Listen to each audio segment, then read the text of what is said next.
ఈరోజు రాత్రి అంటే సుమారు అర్లీ మార్నింగ్ 2 గంటల 45 నిమిషాల్లో డైల్ కాల్ వచ్చింది. ఇక్కడ ఎవరినో దొంగలు పట్టుకొని ఉన్నారు ఈ కాలనీ ఏంటని వెంటనే మా యొక్క సిబ్బందిని పంపించడం జరిగింది, బీట్ సిబ్బంది.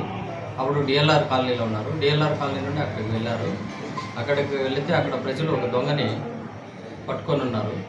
అతన్ని పట్టుకొని విచారించగా ఏ విధంగా పట్టుకున్నారంటే, దొంగ వచ్చి ఒక ఇంట్లో దొంగతనం చేస్తుంటే వాళ్ళ ఇంటి వాళ్ళు అరిచారు. చుట్టుపక్కల వాళ్ళందరూ లేచి అక్కడికి వచ్చారు.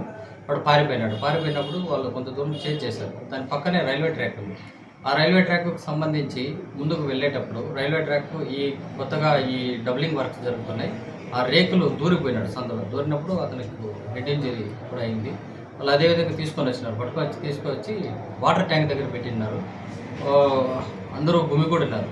వెంటనే మా సిబ్బంది వెళ్ళి హాస్పిటల్కి తీసుకొని వచ్చారు. సుమారు రాత్రి 4 గంటల ప్రాంతంలో హాస్పిటల్లో అడ్మిట్ చేయించారు. సుమారు 5 గంటలకు అతను ఈ హెడ్లో తగిలిన ఇంజురీ ఒకటి, బాగా వేగంగా పరిగెత్తడం వలన, గసపోయటం వలన, అలసిపోయటం ఉండటం వలన ఈ విధంగా ఏదో హాస్పిటల్ లేదు 5 గంటలకు చనిపోయినాడు. దాని గురించి ఇంకా వాళ్ళకు బంధువులకు బళ్ళారి తెలిసింది. ఇతను ఇంతకు మరొక కూడా 2-3 దొంగతనం కేసుల్లో ఉన్నాడని చెప్పారు. ప్రజలు విచారించినప్పుడు, ప్రజలు పట్టుకున్నప్పుడు కూడా 2-3 ఇళ్ళు ఇంతకుముందు కూడా దొంగతనం చేసినారని చెప్పినాడని ప్రజలు చెప్పినారు. సో దీనిపైన వాళ్ళు వచ్చిన తర్వాత కేసు కట్టి విచారణ చేయడం జరుగుతుంది.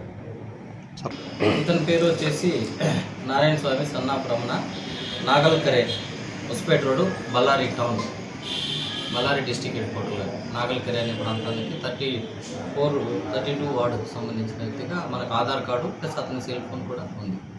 వాళ్ళకు కూడా సమాచారాన్ని వాళ్ళ బంధువులకు కూడా తెలియజేయడం జరిగింది.